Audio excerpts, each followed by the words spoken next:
I think it's the next day, because Jenna like stayed at Casey's house, and he finally is asking his mom if Jenna can move in, and his mom's like, he's like, is that okay? And she's like, well, I was actually waiting for you to ask me this. It's a fucking better idea than having her like stay alone with her brother and you commute. This is the one time that I want these children to live together. I know. I was like, when the episode started, I was like, why don't they live together? They have a child together.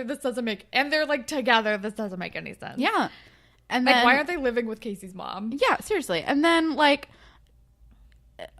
Jenna comes out of the bathroom because she's gonna go take a shower. She comes out of the bathroom to like ask them for soap or something, and like they ask if she wants to move in, and she's so crying happy. And she's so happy, and Casey's mom is so great, and I got very weirdly emotional.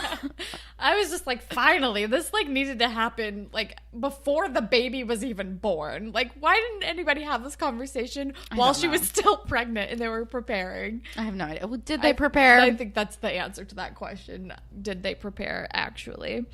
But then we're with Claire and Allie, and they're like girl chatting about like the Jake kiss, which I love. And for once, someone on the show is not immediately assuming that because they stuck someone's tongue down their throat, they're immediately their boyfriend. Yeah. And then Claire goes over to Eli and is like, hey, I want to apologize for my crazy outburst last night. That wasn't fair. Like, I'm sorry. And then he's like, I don't have any feelings at all. I'm on meds, and like walks away. Okay. And I'm like, that means you're on the wrong meds. Yeah, I wrote, he's clearly over medicated, but okay. Also, why is he on anti-anxiety? I'm no doctor, don't get me wrong, but like I'm sure that he does have anxiety, but I feel like he should be on like a mood stabilizer or something. Like, anti-anxiety doesn't make any sense. It's not gonna like numb you. It's just gonna calm you down. And if it is numbing you, then it's not the right medication for you. If you're zonked out, then you need a different medication. Yeah. Like, that's not what you're supposed to be like. That's not how medication works. No. If that is how your medication is working, then it is not working. Exactly. It's doing the wrong thing. Get a better doctor. I have a lot of opinions on this. Yeah. And then the episode's over. That's it. Great. He's like, I don't feel anything anymore. I'm like, feels, okay. It feels like a step back, because I feel like in the Craig episode, when they were talking about how he was like gonna go on medication and he was like afraid, I feel like he addressed the whole like, I don't know how I'm feeling on medication thing, and I feel like we like quashed the whole. I feel like Degrassi, that episode was like, no, the medication's helping you better, and if you don't feel good, then we're gonna work with you to like find a prescription that works for you. And now we're like, I'm on meds, I don't feel anything, and I'm like, what happened? You're on the wrong meds. And who the fuck wrote this episode? This made me really mad. Like, I enjoyed this episode. It was bananas, but I enjoyed this episode. It was fun, but this made me really mad. Yeah, I was like, you don't understand how this works. You need different medication. That's not how this works. That's not how any of this works. No. But then the episode is over. So Spirit Squad captain, I'm going with Jake. Jake is the best option. Jake is great. I'm going Jake, but like definite honorable mention to Jenna. Yeah, I could do it. I agree with that. Ship, I think I'm gonna go Claire and Jake. I'm into it. I'm fine with it. I'm going Claire's mom and church guy. Yeah, and Jake's dad. Get it in. Girl, get yours. I'm going to actually do an honorable mention to Casey and Jenna, because I feel like this is the one time where they maybe deserve a mention in Ship of the episode. There you go. Moral. Nothing. Learn how to like address your problems. Communicate. Yeah. Learn how to communicate in a healthy way. Closure is important, but more important than closure is like just leave someone the fuck alone. Yeah. All right. Grapevine. We have a tweet from Maddie that I just thought was nice. And they just say, sometimes when I watch TV, I'm like, oh man, wonder what Kelsey and Holland are going to say about this. And then I remember you don't do a podcast about everything I watch. And honestly, boo.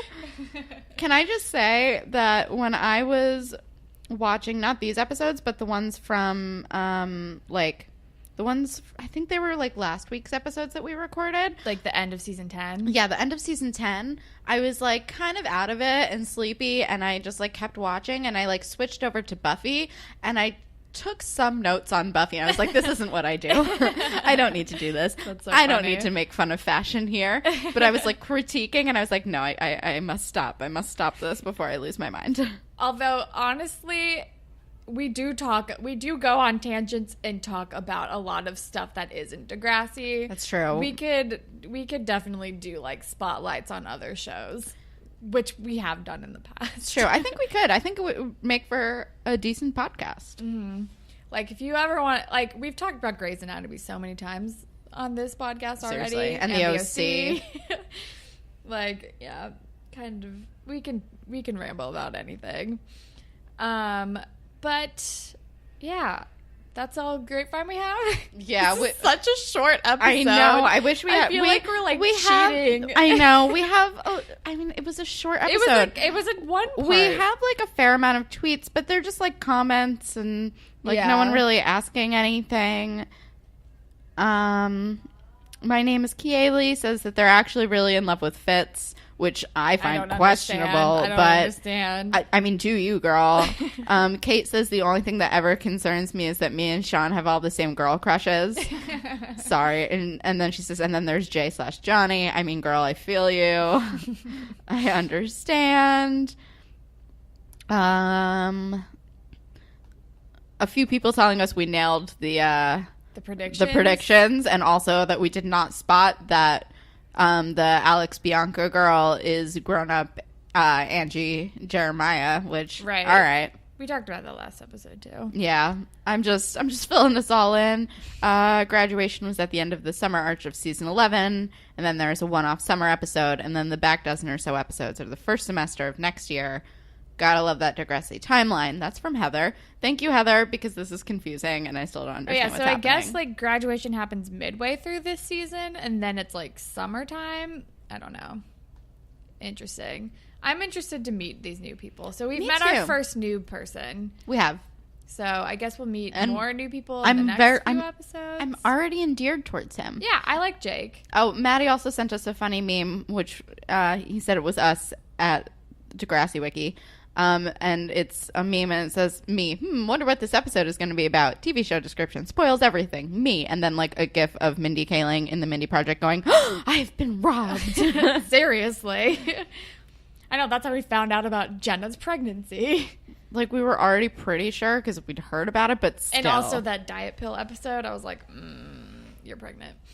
You're pregnant. You're pregnant. Also, how is that baby not more fucked up after those diet pills? I know, right? How is this baby fine? I mean, it probably won't be. It has Casey's genes, so. True facts. All right. I think that's literally all we can vamp about Grapevine to fill a little more time in this episode. But if you would like to be featured on a future Grapevine episode, you can tweet at us at DegrassiPod. We're on Instagram at DegrassiPod. You can email us at whateverittakespodcast@gmail.com. We're on Tumblr, whateverittakespodcast.tumblr.com. You can rate, review, subscribe to us on Apple Podcasts, and if you leave us a review, we will make up a Degrassi-inspired fan fiction for you on the show. And if you don't have Apple Podcasts, you can listen to us pretty much anywhere. And you can follow me on Instagram and Twitter at HollandTacular. And you can follow me on Instagram and Twitter at KelSucks with a Z at the end. And I'm just going to recommend my thing first because it looks like Holland's still thinking. I have been having trouble sleeping, but the podcast Sleep With Me podcast has been really good for that. So oh yeah, I've heard of that. It took me a couple episodes to get into it, which is actually what the guy says in his intro. He's like, this might take you a couple episodes to like for it to actually help. But now that I've done like a few, like I've been doing it like before I travel or if I'm like feeling really stressed out and I'm like not sleeping. Sleep With Me podcast is really good. I listened to one and fell asleep in the middle of it where he's literally just like reading and commenting on the Trader Joe's frequent flyer magazine from like the holidays. He's like, oh, I didn't get to try that one. And it's just like monotone and very good. I don't know. It's like kind of funny, but it's like mostly just like very soothing and kind of dull and puts you to sleep. I don't know. Sleep With Me podcast. I truly do not have anything to recommend. Did I recommend Queer Eye already? I don't think so. Do it again anyway. Watch Queer Eye. It's so good. It made me cry in a good way. It's really good on Netflix. I might have recommended it already, but I'm doing it again. All right. Well, that is all that we have for you guys today. Thank you, as always, to Jay for our wonderful theme song. And thank all of you for listening. Goodbye, Panthers. Bye.